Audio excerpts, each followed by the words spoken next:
வணக்கம். இன்று நான் நேற்றைய தினமே என்னுடைய பிறந்த நாளை ஏன் நான் சமீப காலமாக கொண்டாடுவதில்லை என்பதை அறிக்கை வாயிலாக வெளியிட்டிருந்தேன். நான் சமீப காலமாக என்னுடைய பிறந்த நாளை கொண்டாடாமல் இருப்பதற்கு காரணம், ஒரு மனுஷன் பிறந்தான்னு சொன்னால் அவனை வச்சு பல ஏழைகள் வாழணும். அவனால் அன்றைக்கி குறைந்தபட்சம் அத்தனை பேருக்கு உணவு போடக்கூடிய ஒரு அளவுக்கு, இல்லை ஏதாவது தானம் பண்ணக்கூடிய அளவுக்கு இருக்கணும்னு நான் கருதுகிறேன். நான் சினிமாவில் எத்தனையோ படம், வெற்றி படம் கொடுத்தேன். உயிர் உஷா, தங்கைக்கு ஒரு கீதம், மைதிலையும் இன்னைக்கு காதலி ஒரு தாயின் சொந்த வெண்தங்களேன்னு அந்த மாதிரி வெற்றி படங்கள் கொடுத்தப்பெல்லாம் என்னோடய பிறந்தநாள் சொன்னால் ஒரு 10,000 பேருக்கு அரிசி கொடுக்குறது, அத்தனை பேருக்கு இலவசமாக வேட்டி சேலை கொடுக்குறது, தங்கத்தில் 100 தங்கச்சிங்களுக்கு தங்கத்தில் தாலி கொடுக்குறது, ஒரு தாயின் சௌதம் படத்துக்கு என் தங்கி கல்யாணம், இந்த மாதிரிலாம் நிறையா பண்ணியிருக்கிறேன்.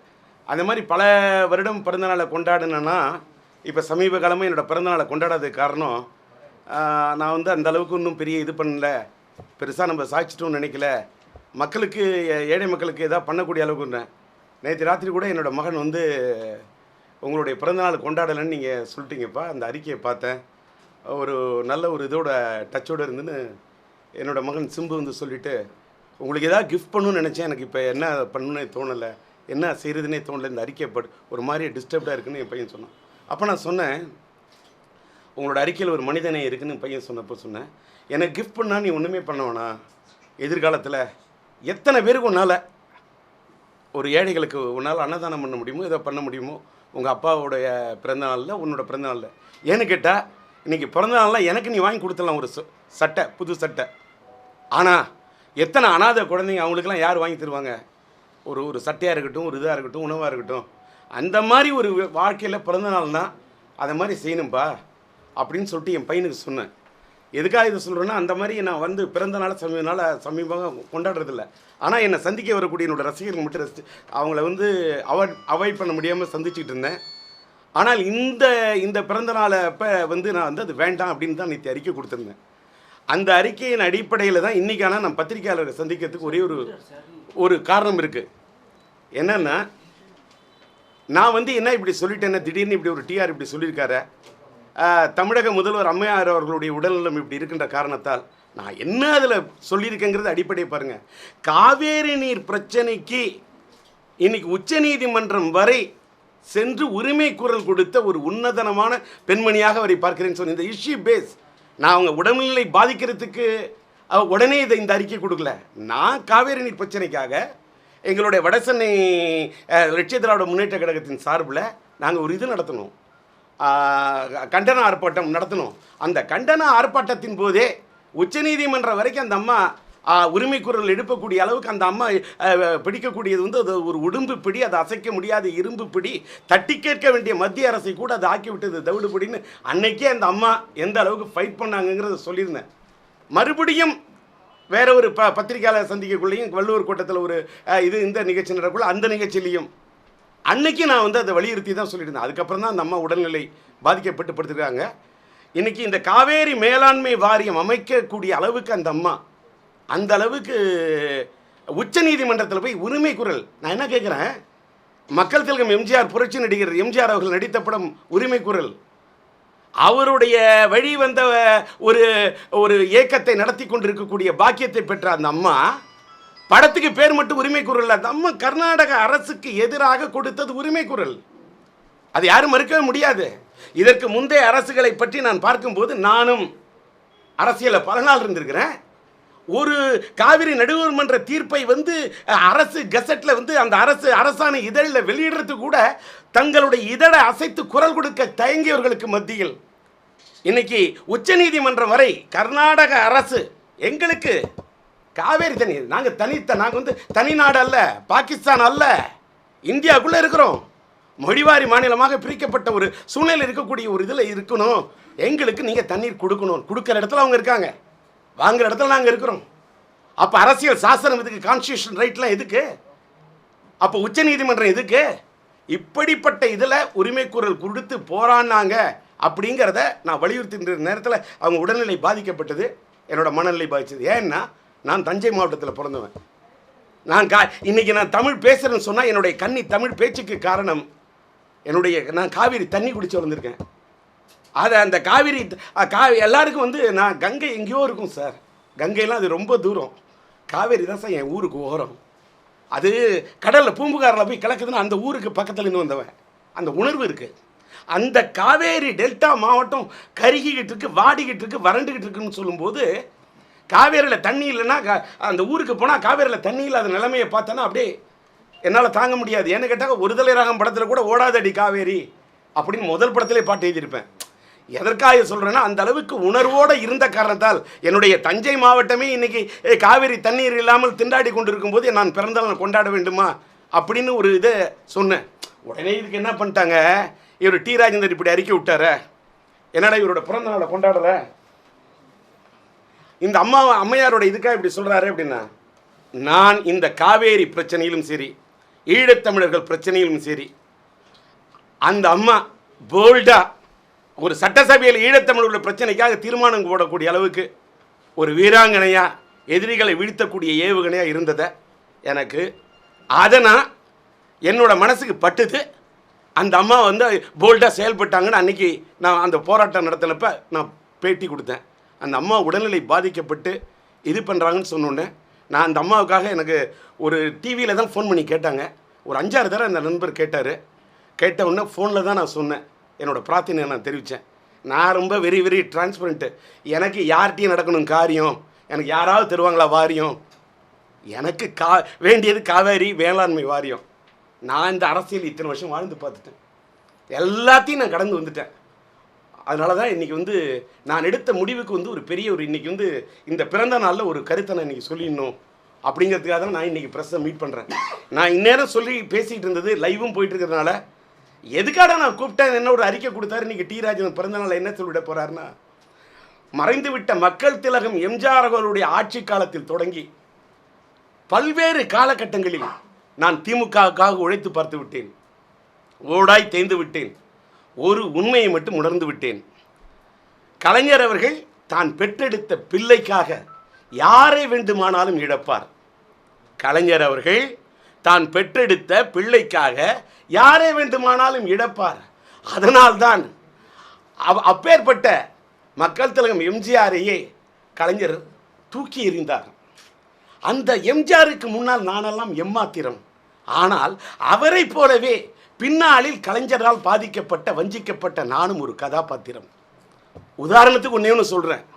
கடந்த சட்டமன்ற தேர்தலின் போது கூட ஈழத்தமிழர்களுக்கு பெரும் துரோகம் இழைத்த காங்கிரஸோடு கைகோர்த்த திமுகவோடு கூட்டணி கூட வைக்கக்கூடாது என்பதில் உறுதியாக இருந்தேன். அதே சமயத்தில் தேர்தல் களத்தில் கலைஞர் பேச ஆரம்பித்தார். கடைசியாக நான் ஒரு முறை முதலமைச்சராக ஆக விரும்புகிறேன் என்று கலைஞர் கலங்கி பேசியதை பார்த்தபோது, களத்தில் போய் அவருக்கு எதிராக மாற்றணியில் கூட வேறு ஒரு சின்னத்தை வாங்கிக்கிட்டு போய் நிற்கிறத வேண்டான்னு நான் ரொம்ப நாகரிகமாக ஒதுங்கி நின்றவன். இது சத்தியம், இது உண்மை. ஏன்னா திமுகவுக்காக பல காலகட்டம் உடைச்சவன் நான். கடவுள் எறிய கலைஞர் மீதும் திமுக மீதும் நான் காட்டியது விசுவாசம். ஆனால் என் கர்மாவின் காரணமாகத்தான் நான் போய்விட்டேன் என்று நினைக்கிறேன். மோசம். அதாவது நேற்றின்று நாளை படத்தில் புரட்சி நடிகர் மக்கள் திலகம் எம்ஜிஆர் ஒரு பாட்டு பாடுவார். மக்கள் நலம் மக்கள் நலம் என்றே சொல்லுவார், தன் மக்கள் நலம் ஒன்றே தான் மனதில் கொள்ளுவார். இதை பாடியது அவர் அன்று. ஆனால் காலம் கடந்து நான் அதை உணர்ந்து பார்க்கிறேன் இன்று. இன்றைய நிலையில் திமுகவிலே எல்லாமே தளபதி.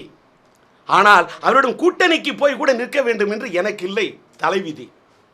என்னோட 32வது பிறந்த நாளின் போதும் என்னோட 33வது பிறந்த நாளின் போதும் கலைஞர் அவர்கள் ஒரு கருத்தை பதிவு செஞ்சார். தம்பி ராஜேந்தர் என் திறமையிலும் சரி வயதிலும் சரி எண்ணில் பாதி என்றார். ஆனால் அதோட அர்த்தம் எனக்கு காலங்கடந்து இப்போதான் புரியுது. என்னன்னா, கலைஞரோட முடிஞ்சு போச்சு என் வாழ்வில் ஒரு பாதி, இனிமே தலைகீழாக மாறப்போகிறது மறுபாதி. இனி இறைவன் தான் என் வாழ்க்கையில் கொடுக்க வேண்டும் புதிய நீதி. பகுத்தறிவு தந்தை பெரியார், பேரறிஞர் அண்ணா, பொன்மனச்செம்மல் எம்ஜிஆர் இவர்களுடைய ஆன்மாக்கள் எனக்கு காட்டுகிறது வழி. கடவுளோட அருளால் காலம் எனக்கு திறந்து விட்டது ஞான விழி. இந்த பிறந்த நாள் இன்றிலிருந்து ஒன்றிலிருந்து தொடங்கி புதியதாக போட நினைக்கிறேன் பிள்ளையார் சுழி. எங்களிடம் இருப்பது லட்சியம், இறைவன் அருளால் நாங்கள் வெல்வது நிச்சயம். இது இந்த அறிக்கையில் இருந்தது. அந்த அறிக்கையை தான் இப்போ நான் உங்களுக்கு என்கிட்ட இங்கே மேய்க்க கூட இல்லை, ஒளிபெருக்கி இல்லை என்றாலும் உங்கள் அத்தனை பேருக்கும் கேட்கணுன்னு என்னுடைய ஒளியை பெருக்கி நான் பேசிட்டேன்.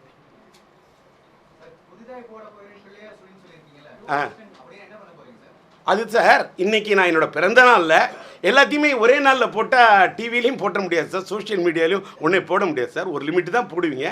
நான் ஏன் இதை கூட்டினேங்கிறதுக்கும் காரணம் சொல்லிட்டேன், இந்த அறிக்கையில் இருக்கிறதையும் சொல்லிட்டேன். அதனால் வந்து நான் என்ன போடணும்னு நினைக்கிறேன்னா சார், இன்றைக்கி என்னுடைய வாழ்க்கையில் நான் எவ்வளோ சொல்லிட்டேன். நான் என் கர்மா தான் காரணம், என் கர்மா காரணம்னு நான் க்ளீனாக சொல்லிட்டேன். நான் எடுத்த முடிவை நான் வந்து யார் மேலேயும் சொல்லலை, பாருங்க குத்தம் என்னுடைய தலையெடுத்து, அதை மட்டும்தான் நான் யோசிக்கிறேன். ஏன்னு கேட்டாக்கா நீங்கள் அண்டர்ஸ்டாண்டிங் பண்ணிக்கிட்டுக்கிறீங்க. நான் வந்து டிஆர் கொடுத்தா வேர்டு கொடுத்தா கீப் பண்ண இத்தனை வருஷம் சார் நான் தாடி வச்சது தான் வாழ்ந்துருக்கிறேன். ஒரு ரெட்டை வேடத்தில் சினிமாவில் நடிக்கணும்னா கூட நான் தாடி எடுத்து நடித்ததில்லை. நான் ஒரு பிடிவாதமான கேரக்டர். இன்றைக்கி எல்லாருமே கேட்குறாங்க, நான் வந்து கலைஞரை வந்து ஒரு காலத்தில் ஏற்றுக்கிட்டேன், அவரை குருவாக ஏற்றுக்கிட்டேன். இப்போ நான் வந்து அவர் இன்னைக்கு இப்போ வந்து உடனே அவர் குரு இல்லை அப்படின்லாம் சொல்ல. எங்களுக்கு இன்றைக்கி இருக்கக்கூடிய அவகாசம் சார், இன்றைக்கி இருக்கக்கூடிய அரசியல் கட்சி சார், பானான கட்சியில் அம்மியெல்லாம் பறகுது சார். ஒரு ஜிகே வாசலாம் இப்போ எங்கே போய் நிற்கிறாரு பாருங்க, போய் தளபதியை பார்த்தாரு, இப்போ எங்கே நினைக்கிறாரு, என்ன ஆச்சு, அவர் என்ன ஆனார்? முன்னாள் இந்த நாட்டோட எதிர்கட்சி தலைவர் விஜயகாந்த், அவர் ஒரு சிஎம் கேண்டிடேட்டு, பல சிஎம் கேண்டிடேட் நாட்டில் இருக்கிறாங்க, எல்லாருமே தனிச்சு நிற்கிறாங்க சார். இன்னைக்கு பணபலம் ஒன்று கேட்குறேன் சார், பெரிய கட்சி அதிமுக, அடுத்தது திமுக, ரெண்டு பேர் இவ்வளோ அவசரமாக இந்த தேர்தல் வச்ச பிறகு மற்ற கட்சிகள்லாம் தேர்தலை எதிர்நோக்க முடியாத இருக்கக்கூடிய நிலையை கூட ஏன் எடுத்து பேசி போராட முடியல? எப்படி இதில் போய் நாங்கள் தனியாக நிற்கிறோம், நாங்கள் தடி எடுத்து கொண்டு நிற்கின்றோம், நாங்கள் வந்து இதோடு நிற்கிறோம்? இப்போ இருக்கக்கூடிய சூழ்நிலை இதுக்கெல்லாம் பாசிபிலிட்டியே இல்லை. ஆனால் நான் மைக்க வச்சா, ஒளிபெருக்கி வச்சா, தொலைக்காட்சி வச்சா பேச வேண்டிய விஷயத்தை பேசுவேன். இனிமே யாருக்கு ஓட்டு விழுதோ இல்லையோ, யாருக்கு ஓட்டு விழக்கூடாதோ அவங்களுக்கு வைப்பம் வெட்டு, லட்சிய திமுக சார்பில் வைப்பம் வெட்டு பேசுவேன், பேட்டி குட்டிப்பம் பேட்டி, அவர வேண்டியவங்களுக்கு அவரும் வேட்டின்னு சொன்ன மாதிரி அவரும்.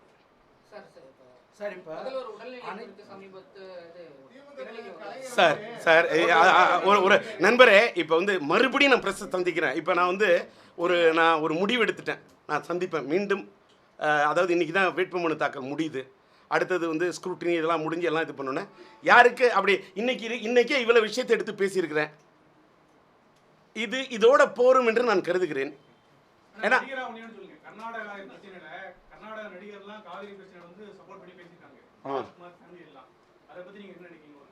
சார் ஒன்றே ஒன்று நான் ரொம்ப காலமாக சொல்கிறேன், இது வந்து இப்போ வந்து இந்நேரம் போயிட்டு இருந்த மேட்ரு வந்து சார், தினமலரில் இருக்கக்கூடிய மீனாட்சி சுந்தரம் இந்த கேள்வி கேட்குறாரா?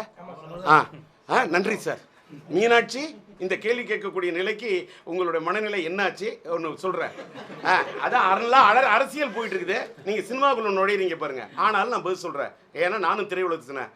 நான் ரொம்ப காலகட்டமாக சொல்கிறேன் சார், கர்நாடகத்தில் இருக்கக்கூடிய அந்த மொழி பற்று, மொழி உணர்வை இங்கே இருந்தால் நான் அவர் இருக்க திசை பார்த்து வணங்குறேன் சார். அவங்களோட மொழி பற்று, மொழி உணர்வு. காவேரி கூட தண்ணி தரமாட்டேன்னு அவங்க சொல்கிறாங்க, அதை எதிர்த்தாங்க பேசினா எல்லா பேருக்கும் யாருமே அங்கே ஒன்றும் பண்ண முடியாது. அந்த ஒற்றுமை அங்கே இருக்குது. எந்த கட்சியும் அங்கெல்லாம் அவங்களுக்கு வேறு வழியாக கிடையாது. ஆனால் தமிழ்நாட்டில் நீங்கள் என்ன வேணாலும் பேசலாம்.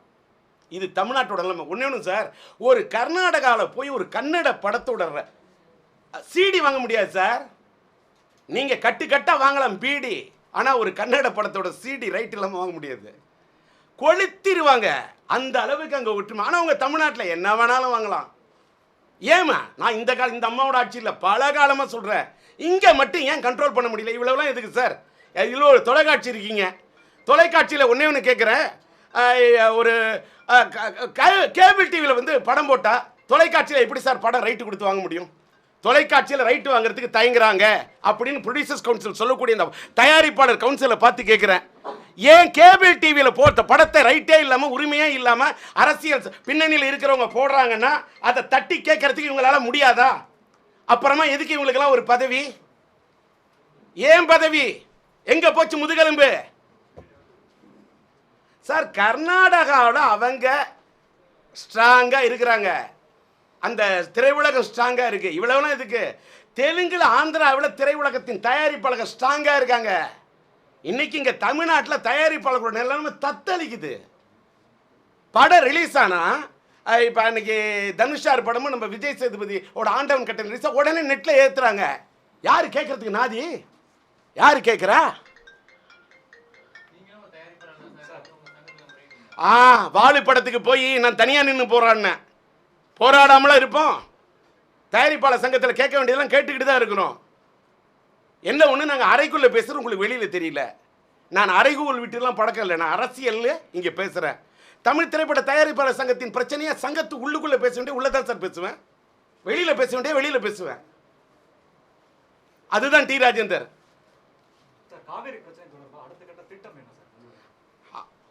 என்னங்க ஒரு மத்திய அரசு ஒரு மோடி திட்டம் தீட்ட வேண்டிய அவர் எங்க இருக்கிறாரு? சட்டம் தீட்ட வேண்டியவர்களும் திட்டம் தீட்ட வேண்டியவர்களும் திட்டம் போட்டுக்கொண்டு ஒரு வட்டத்துக்குள்ளே மாட்டிக்கொண்டிருப்பவர்களை கேள்வி கேட்காமல் என் திட்டம் என்ன என்று கேட்பது ஆச்சரியமாக இருக்கிறது.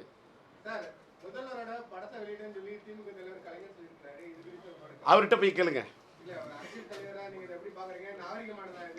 இன்னொன்று, ஒரே ஒரு நிமிஷம், நான் இந்த கேள்விக்கு பதில் சொல்ல. இன்னொன்று, அவர் ஏன் இந்த கேள்வியை சட்டசபையில் எதிர்கட்சி தலைவராக இருக்கக்கூடிய அவர் பிள்ளையால பேச முடியாதனால தானே கலைஞர் பேசுறாரு. ஏன் அவர் பிள்ளையால பேச முடியல? பிள்ளையோ பிள்ளை ஏன் பேச முடியல? பேச வேண்டியதானே. அடுத்த முதல்வர் நாட்டை சொன்ன மற்றவங்க எல்லாம் பேசலையே. பின்னால கனவுலகத்தில் பின்னால் முதல்வர்கள்லாம் பேச மாட்டாங்க. முன்னாள் முதல்வர் கலைஞர் தானே சார் பேசியிருக்காரு. இந்த கனவுலகத்தின் பின்னால் முதல்வர்கள்லாம் ஏன் வாய் திறந்து கேட்கல? மக்கள்கிட்ட போட்டும் பேசுறேன்ல, இதெல்லாம் தெரிஞ்சுக்கணும் சார். கூரை ஏறிய கோழி பிடிக்க முடியாதவனா வானமேறி வைகுந்தம் போறான்னு கேள்வி கேட்ட மாதிரி கோட்டைக்குள்ளேயே போய் விடுறாங்க கொரட்டை. இப்ப உள்ளாட்சித்துறை தேர்தலில் ஜெயிச்சு எங்க போய் அடிக்க போறாங்க அரட்டை?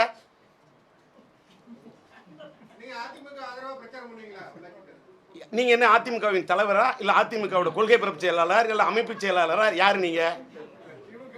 இல்ல சார், நீங்க சார், நானும் ஒரு மீடியா சார். மீடியாவோட லிமிடேஷன்ல என்ன கேள்வி கேட்டால் நீ நேரம் பதில் சொல்லியிருக்கேன். அதான் முறை. நான் காவிரி இஷ்யூ பத்தி பேசினேன். நான் ஏன் இன்னைக்கு என்னோட பிறந்தநாள் கொண்டாடலன்னு சொன்னேன். அவ்வளவுதான். மத்திய அரசுடைய நிலைப்பாடு சரியில்லைன்னு சொன்னேன். மத்திய அமைச்சர்கள் போய் இந்த கூட்டத்தில் அனைத்து கட்சி கூட்டத்தில் கலந்துக்கிட்டு தமிழ்நாட்டுக்கு தண்ணி தரக்கூடாதுன்னு சொன்னது தவறுன்னு சொல்றேன்.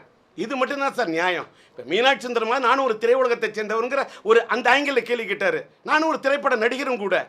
அறிக்கையில் கூட என்ன போட்டாங்க? டி ராஜேந்தர் லட்சிய திமுக தலைவரும் நடிகரும் இயக்குனருமான போடுறாங்க. ஓகே, மீனாட்சி சுந்தரம் கேட்ட கேள்வியில் ஒரு சென்சிபிளாக இருக்கு.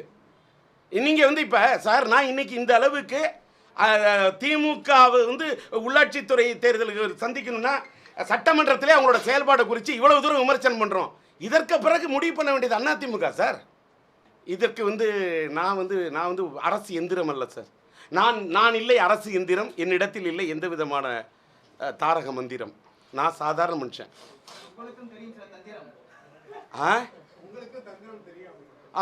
எனக்கும் தெரியும் தந்திரம்.